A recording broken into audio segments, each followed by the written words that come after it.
Hello everyone, welcome back to my channel that is Science Unlocked. Till now we have discussed about many things like what exactly the structure of seed look like and how exactly the particular structure of seed is responsible for the growth of plant, how the different seeds lead to the production of plant, and also we have discussed about the concept of spore formation where the different kinds of spores produced on the plant body are responsible for the production of new plants. Now we are still left with one topic, that is how the plants are produced with the body parts. Yes, with their own body parts. So that particular process is specifically known as vegetative propagation.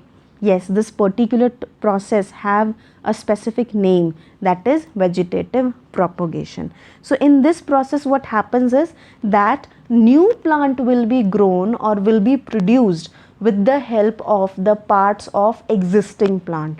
Now this particular plant part can be the leaf, it can be a stem, it can be a root.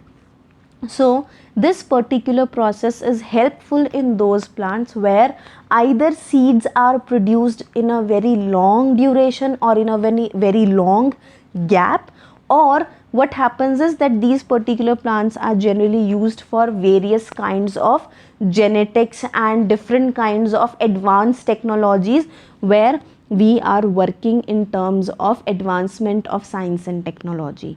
So yes, these particular processes, that is the vegetative propagation process, is very useful and very important when it comes to the growth of plants. Now the very first kind of vegetative propagation that we have is from the roots.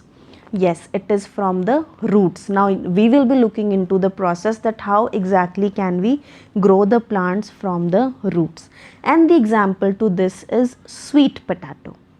Now sweet potato has the tendency of having an extended root, and that particular part means the sweet potato itself is basically a kind of root.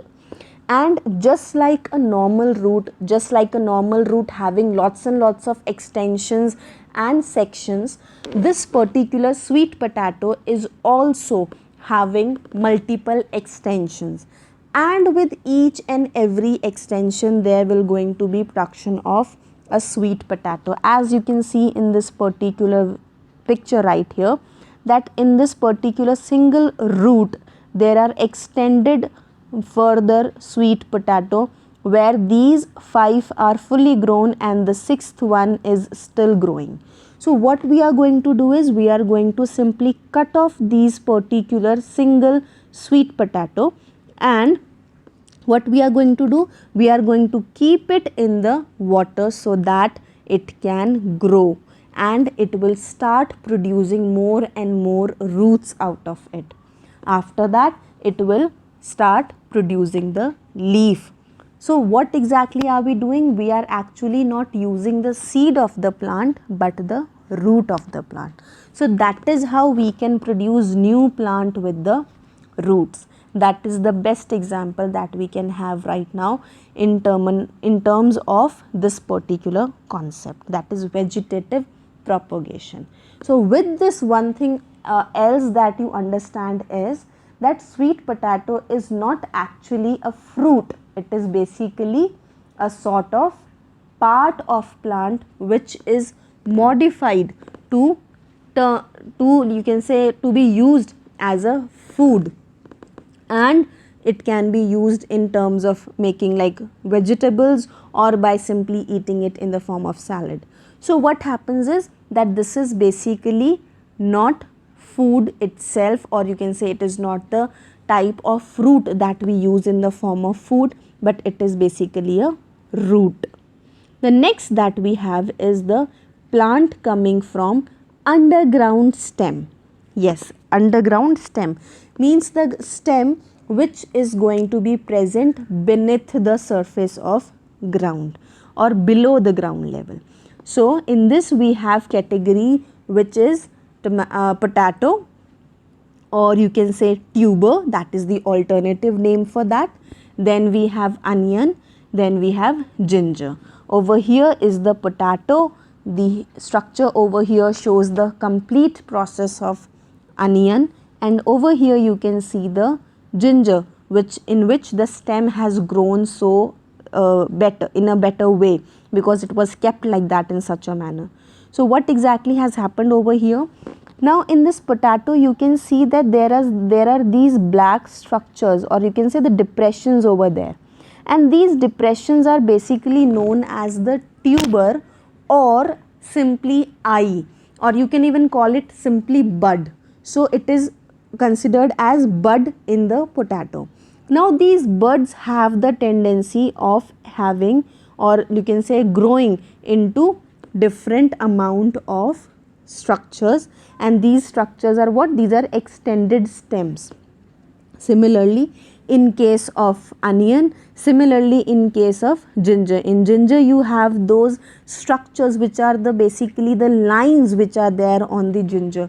So what happens is these lines are basically the nodes, or the eye like structure, means it can be compared as the eye of the potato.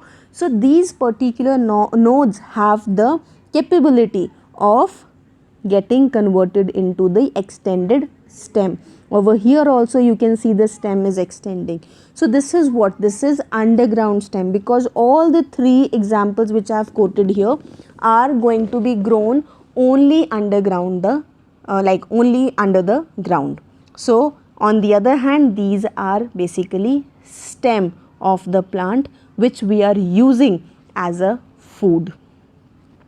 Now the next that we have is coming from the stem, means over here we will be talking about the part of the stem which is above the ground level, means it is normally visible. So for example, in this case we have taken the example of sugar cane, and the other one is the example of rose plant, which is grafting process. Now what happens is there are two techniques, grafting and stem cutting. In both the cases what we are going to do is we are going to cut the stem. Over here you can see that the stem is being cutted off, and it will be cutted off in the form of a slant cut. It will be a slant cut. So what will happen, that once it is about the stem cutting process, it will be simply cutted off from the node. Like in case of sugarcane we have like dark margins, where we can say that this is the part of the sugarcane, means the whole sugarcane is divided into small sections. So what we are going to do is we are going to cut the sugarcane from a particular section, which is the node, from where the particular plant will keep on growing. It will start growing.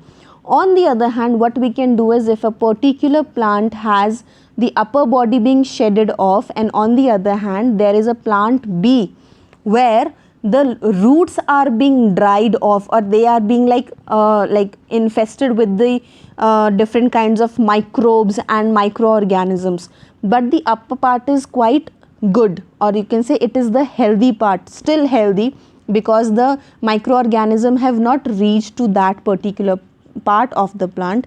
Then in that case what can be done, a slant cut can be made over there, and then it can be grafted onto the part which is having a good or healthy root system. So this way what happens is, this is the grafting process. So stem cutting, grafting, these are basically the different kinds of processes being used in the process of vegetative propagation with the help of stem. For example, rose, hibiscus, bougainvillea, sugarcane, cotton, all these particular plants have the tendency of growing new plants with the stem. Now you all must be thinking that in case of cotton we were discussing that it is basically the kind of process, or it is the plant which is going to use the agent of dispersal, and after that it will going to germinate. Then let me tell you, there are different kinds of plants which are going to use multiple ways of production. Like for us also, we are not going to have a particular kind of amenity in the similar manner throughout the life. We might tend to change to some other things. Similarly, the plants also use different kinds of processes which are available in the nature, and their body supports those processes. So that is how they survive in the nature. Now next that we have is the plant coming out of leaves. So this way what will happen, that in this particular category the leaf will be producing the new plant, and the best example to this is bougainvillea plant. In this what happens is the outer section, or the, you can say, the ridges of the leaf are going to have small buddings coming out of it, and these particular corners. So what will happen, these buddings are going to have small roots over here, and the upper section is already available. So what happens is that this particular one bud will going to fall off from the leaf and will enter the soil system, where it can grow into the new plant. So that is how the new plant can be grown from the leaf. I can deliberately pluck this particular section out of the leaf and plant it into a pot or a specific area where it will start growing. So that is how the new plant can be grown with the help of leaf. Now the next part is, that is germination in case of seed. That right now, like till now we have discussed this thing, that this plant can be grown with the help of seed, with the help of spores, with the help of vegetative propagation. But what happens is, when it is undergoing the process of dispersal, means the seed dispersal, what happens is, once it reaches its destination, it undergoes the process of development, and this development is known as germination of seed. Means what happens is, the seed will going to start developing, and it will convert itself into a small plant from where the complete plant will be made. Now in this process it is important to understand that which part will be plumule and which part will be radicle. So here you can see a seed which is already sprouted seed, means it has already extension which is coming out of it. Now let me tell you one thing, that root system is basically the support of a plant. If a plant does not have roots, it cannot stand on its own. But on the other hand, if a particular plant has the root system and its stem system is not working properly, then if we are going to cut the stem system, the root has the tendency of growing again into a stem and completing the part of the plant. Similarly, what happens is, when it comes to the process of germination, what happens is that the seed will first of all going to make the root system, and then it will start forming the stem system. Now over here also you can say, in the first part it is extending the root, means it is extending the radicle, and once the radicle is quite stable, it will going to start initiation of development of plumule section. Then it will keep on extending and turning into a whole plant. That is how the process of germination is.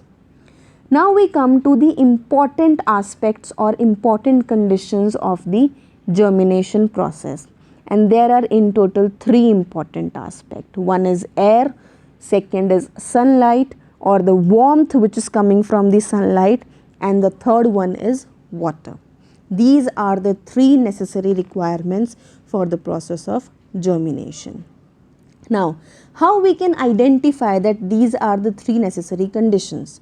For this, we have this particular activity where if we are going to follow the instructions which are given in this particular table, then we will be understanding that when only one factor was present, then in that case the seed will not germinate, and where all the 3 factors were present, then in that case the seed will germinate. Over here you can see in the first case water was absent and seed was not germinating.